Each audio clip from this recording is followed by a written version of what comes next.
How do you introduce a legend? Is it with a catchphrase? Perhaps a signature look? Maybe all you need is a name.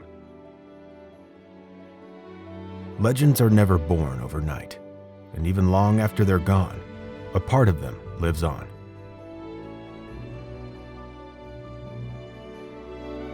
They're forged through their hardships, their victories, their losses. It's the indefatigable spirit of these people that earns the respect of their peers and competitors alike. It's the same spirit that allowed Roy Weatherby, a poor tenant farmer from White City, Kansas, who grew up without running water or electricity, to start up a premier rifle and ammunition manufacturing company that 75 years later is known the world round for class, quality, and craftsmanship. We certainly know that every Weatherby rifle is a work of art. Roy was born in 1910 to George and Martha Weatherby. He was one of 8 children, with 6 sisters and 1 brother. His upbringing as the son of poor farmers would influence his work ethic, as well as his financial decision-making with the company. The story is well known, but it bears retelling. In 1942, a young Roy Weatherby was mule deer hunting in Utah when he wounded a deer. Despite all-night tracking, he could not recover the animal, and it pained him to know that it would suffer. Roy believed there had to be a better way to ensure clean, ethical harvests. An idea was born. With his hunt fresh in his mind, Roy set out with a goal: to develop a way to ensure animals were taken cleanly and ethically. How did he plan to achieve this dream in a sport that had existed since the beginning of time? The answer was speed. Well, I'll tell you, Ken, everybody has a hobby, And I had a hobby, too. Mine happened to be guns and ballistics. The designer and inventor of the Weatherby rifle pioneered ultra-high velocity. Kill cleanly with one shot at the longest ranges. Roy was a wildcatter with ammunition from the start. Before his first commercial shop even opened in 1945, he had already developed 3 of his most popular and influential cartridges between 1943 and 1944. The .257, .270, and .300 Weatherby Magnum. Speed was the key to Roy's ammunition. He believed that a smaller bullet traveling faster harnessed more killing power than a larger, slower bullet, which was the prevailing thought at the time. Roy would combine the smaller bullets with a larger parent case in order to achieve higher speeds. In 1945, Roy officially opened his business under the name Weatherby's at 8823 Long Beach Boulevard, California. It was a 25 by 70 foot space with about 2 part-time employees, with Roy acting in almost every role imaginable. Weatherby began largely as a custom shop. Through word of mouth or small paper advertisements, word got out about the Weatherby Magnum cartridges and the beautifully ornate stocks he manufactured. Many customers came to Roy simply to have their existing rifles re-barreled for his cartridges or to be cast into one of his ornate stocks. Roy also struck a deal with FN and had Mauser actions being set in his stocks. In the first 5 to 6 years, successes were few and debts were many. By 1949, he had incorporated and changed the business to Weatherby Inc. But despite his immediate popularity and successes, his business failed to make a profit, and he was forced to borrow. Roy was able to find the perfect partner in Herb Klein, a wealthy Texas oilman and fellow big game hunting enthusiast. Herb would prove influential in Roy's success as the man who Roy was always able to turn to for a favor. When Weatherby began to outgrow his space, he once again turned to Klein, who helped him to acquire a new, larger space right around the corner at Firestone Boulevard. Klein would be the first to win the Weatherby Big Game Award in its inaugural year in 1956.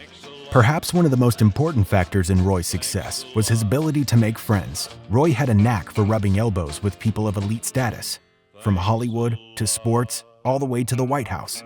Names like John Wayne, Roy Rogers, Andy Devine, and Presidents Ford and Reagan.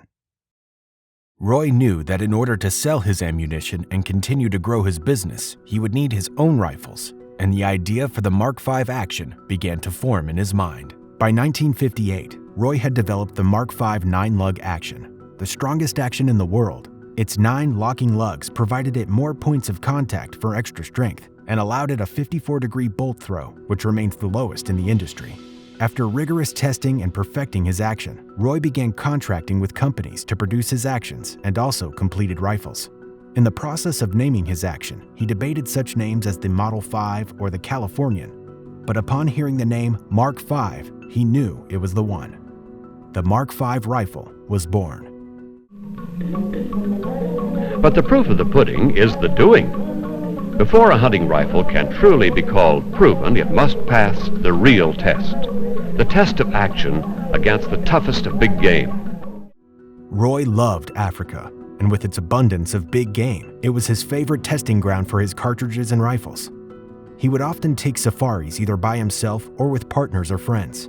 The wide-open savannas afforded him tons of opportunity to test the power and long-range accuracy of his rifles. Despite R&D costs, plus barely having the dust settle on his 9-lug action, Roy began planning his smaller 6-lug action almost immediately. Weatherby could hardly be known as the manufacturer of the world's finest firearms without breaking into the shotgun game. In 1969, the Regency, Italian over-under shotguns, launched as Weatherby's first step outside of rifles. Between 1970 and 1980, Weatherby would switch production for shotguns between several manufacturers from Italy to Japan and launched a number of guns. From the ornate Japanese Athenas to the less extravagant Orions and Weatherby's first pump and auto shotguns, the Patrician and Centurion. The Mark V's are and were known for their unparalleled looks and craftsmanship. But with all their fancy engraving, high-grade materials, and inlays came a higher price tag. Not to mention, the Mark V's of earlier years primarily only chambered Weatherby calibers. Enter the Vanguard. The Vanguard was Roy's answer to the average sportsman. The first Vanguards hit the market in 1970 and had all the polish and gleam of the Mark V's, but were manufactured in Japan with a less expensive action and built to chamber non-Weatherby cartridges. The Vanguard line continues today and is enjoyed by hunters around the world. Roy got his start with wildcatting cartridges, and those rounds are what helped to make him a household name. Throughout his tenure, Roy never stopped innovating new ways to make bullets fly faster and flatter.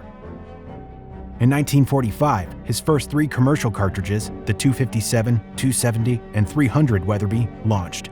Despite being developed around the same time as his first cartridges, the 7mm Weatherby did not release until 1947, and in the same year, he released the 375 Weatherby. This cartridge, however, would be replaced by the more powerful 378 Weatherby in 1955. Weatherby was a huge fan of Africa and safari hunting, so it's no surprise he developed many of his cartridges with the largest African game in mind, such as the 460 Weatherby in 1959. In 1963, as a response to the 338 Winchester, Roy created the 340 Weatherby. He's also developed the popular 224 Weatherby. The final cartridge developed during Roy's tenure was the 240, the fastest 6mm on the market. After years of different partnerships, partial ownerships, and borrowing, Roy was able to accomplish something amazing in 1982. He was able to purchase his original shares back and own 100% of his own business.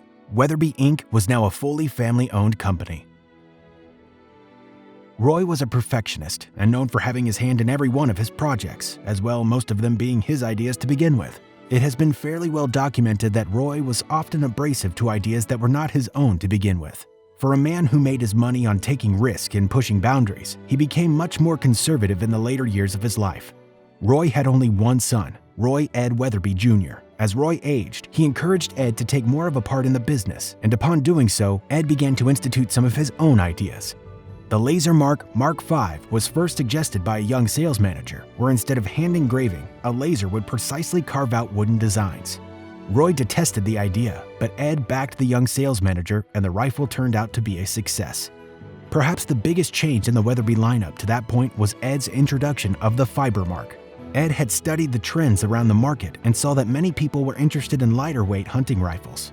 At the time, no one was offering a fully fiberglass stocked rifle. Ed pushed for it, wanting to be the first to offer it, and Roy told him it was an ugly gun and would never sell.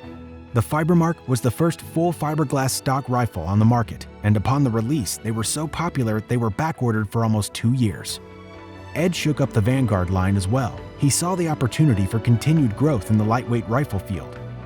Roy opposed this even more harshly than the Laser Mark or Fiber Mark, saying that they didn't even look like Weatherby's anymore, but trusted his son because of his earlier successes. It turned out to be a good move because Vanguard sales quadrupled that year. These successes encouraged Roy and allowed him to confidently transfer more and more authority to Ed as time went on. Roy was able to build a world-renowned and well-respected firearms business from the ground up with nothing but a few friends and copious amounts of determination. He was a shining example of the American dream and an icon in the outdoor industry up until his passing in 1988. However, Weatherby did not end with Roy. Roy was only the beginning. After stepping away from the family business briefly for a stint in Oregon, Ed Weatherby returned to Weatherby as CEO and president of Weatherby Inc. in 1983. Roy would stay involved with the company almost all the way up to his death, but the company's future was now in Ed's hands. Just around a year after the passing of Roy, Ed released the first Weatherby cartridge of his tenure, the .416 Weatherby, a hard-hitting cartridge designed primarily for use in Africa. Ed also helped establish the Roy E. Weatherby Foundation, which to this date has raised hundreds of thousands of dollars towards hunting and shooting sports.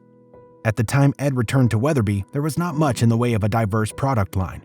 Besides custom guns, the only production guns were the Mark V Deluxe and the Vanguard Standard. Ed set about releasing several new models in the Mark V and Vanguard lines. In 1988, as they outgrew their Southgate facility, Ed looked to move the business. From the very beginning, Wyoming and even Sheridan itself was considered. But in the end, it made sense for the company to remain in California, and they moved into their new headquarters in Atascadero in 1994. The Weatherby penchant for meeting people of note did not end with Roy. During his tenure, Ed was privileged to present both President H.W. and George W. Bush with custom shotguns. Both avid shooters and hunters, Ed had fashioned them ornate Athena shotguns adorned with a presidential seal. Perhaps the biggest changes during Ed's tenure, both in terms of philosophy and business, was bringing the production of the Mark V back to the U.S. The Mark Vs had begun production in West Germany with Sauer and then moved to Japan with Howa, who also manufactured the Vanguards in 1971. However, in 1995, Ed officially brought the world's finest firearm home to the United States. 1 year after that, in 1996, Ed released the 30-378 and the Mark V AccuMark together, which was followed 2 years later by the 338-378 Weatherby Magnum. The 30-378 was originally created in 1959 as an experimental military sniper round, but was shelved and never commercially released. The turn of the century came and went, and Weatherby moved once again in 2007 into a new facility in Paso Robles, California. The following year, in 2008, Weatherby released the PA-08 and SA-08 shotguns, the first new line of shotguns since the Orion series. As time wore on, it became increasingly clear that the costs of doing business and restrictions placed on a firearms manufacturer in California were eventually going to cause an impasse. The writing began to appear on the wall, and in 2014, Weatherby began searching Western states for a new home. However, in 2016, the move was put on hold due to the releases of multiple products, such as the 6.5-300, the fastest 6.5mm on the market, and the fourth and final cartridge of Ed's tenure as president. Ed Weatherby was and always has been a quiet soul. Because of this reserved nature, it was no surprise that Ed chose to slip somewhat silently away from leading the business without any fanfare or aplomb. During 2016, Ed allowed for his son Adam, the third in a generation of Weatherby men, to share control in the new products as a transition before retiring completely in 2017. The stage was set, and Weatherby's 70-plus year history was about to change in a drastic move geared towards the future. Adam Weatherby is a natural leader, driver of excellence, and an adventurer. His confidence and magnetic personality combine with a softer side that reveals an interesting mix between Roy and Ed. Most all would agree that when Adam puts his heart and mind to something, he doesn't stop until he has it within his grasp. Although the journey hasn't been a straight line, life, work experiences, education, and God-given talents merged together to prepare Adam for leadership at Weatherby Inc. Adam and Brenda's relationship started at the age of 14 years old. Brenda fell in love with how the Weatherbys did family. She quickly took to the Weatherby family, especially Camilla, Roy's wife. Their special bond gave her a look into the life of the Weatherby founder and his family. Adam and Brenda married young in 1996, and Adam began working at Weatherby the same year. In the beginning, Adam spent much of his time learning from Dean Rumbaugh, the man who would go on to be the longest tenured Weatherby employee with 58 years of experience. This time proved invaluable as he learned different aspects of the business, from customer service to marketing to product development. At the same time, Brenda pursued a degree in history, oftentimes archiving Weatherby artifacts and memorabilia. The Weatherby Company was actually the subject of more than one of her undergrad and graduate school projects. Although engaged, Adam felt a call to lead teams and engage with students in a vibrant youth ministry, leading him to step away from Weatherby in 2000. For 14 years, he gained leadership experience in building and growing productive teams. Amidst those years away from the Weatherby business, Adam and Brenda had 2 children, Connor and Dana. Adam and Brenda always opted to do things together instead of apart, which, through the years, gave them plenty of practice organizing events, leading teams, and conquering challenges together. Along with raising a family, Brenda served as the main caretaker for Camilla for multiple years until her passing in 2003. She cherished the time she heard Camilla tell stories of Roy and Ed. This, among other factors, launched Brenda into a hunting journey of her own, as she was influential in launching the newest Weatherby rifle at the time. Camilla Weatherby made big sacrifices for the company, including selling her family farm in order to fund the growing business. Considering it a great honor, Brenda helped release Weatherby's first women-specific rifle in 2016. Its name was Camilla.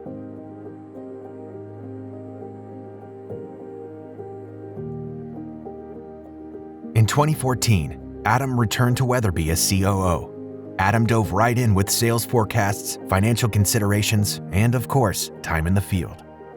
He led the development of the 6.5 300 Weatherby Mag, Weatherby's first cartridge introduction in 17 years. Touted as the world's fastest 6.5mm, Adam took his first sheep with his new round in Canada in 2015, a throwback to the product testing his grandfather had done a half-century ago in Africa. That same year, Adam and Ed headed to Argentina on a dove hunt to validate their newest shotgun launches, the inertia-driven Element shotgun and the reintroduction of the Orion over-under. Operating in California definitely had its challenges. One day, Adam asked Brenda if she could research the implications of relocating a business out of state. That idea eventually became the thesis for Brenda's master's degree and was directly applied in Weatherby's move out of California. Shortly after the completion of her education, Brenda joined Adam at Weatherby as Director of People and Culture, and the search for a new state progressed. It was on the drive home from a family Wyoming pronghorn hunt that Adam and Brenda first said, "What about Wyoming?" This question led to conversations with Wyoming Governor Matt Mead and the Wyoming Business Council at SHOT Show 2017. At the same time, Adam formally took the reins of Weatherby Inc. as CEO and president. The Weatherbys traveled to investigate multiple communities in Wyoming in May of 2017. There were lots of details to figure out, but time was of the essence. Adam and Brenda knew that to seize this opportunity that had presented itself would be risky, and timing was crucial in order to pull off this bold move that would change the direction of Weatherby forever. At SHOT Show of 2018, Weatherby made the announcement that the company would be moving to Sheridan, Wyoming, a true match made in heaven. After nearly 2 years of planning and packing, March 1st, 2019 was Weatherby's first day in the new Sheridan facility. From 35,000 square feet in California to over 75,000 square feet, the company was poised for growth. Although it was difficult that only 18 employees made the trip from California, the opportunity for culture change presented itself, and Adam and Brenda sought to focus on the Weatherby lifestyle that now could truly be realized in Sheridan, Wyoming. The company began attracting avid outdoorsmen and women who truly had a passion for firearms and who had always dreamed of living at the foot of the Bighorn Mountains. Recruiting was focused on finding employees with loyalty, work ethic, and grit who proved with collective effort the impossible is possible. Still, downtime in production, training new employees, and assimilating to a new business climate presented a challenge. By June of 2019, Weatherby had its grand opening with flag, speech, auction, and celebration. It was a day to remember, as over 5,000 people came out to take part in this historic moment for the iconic brand.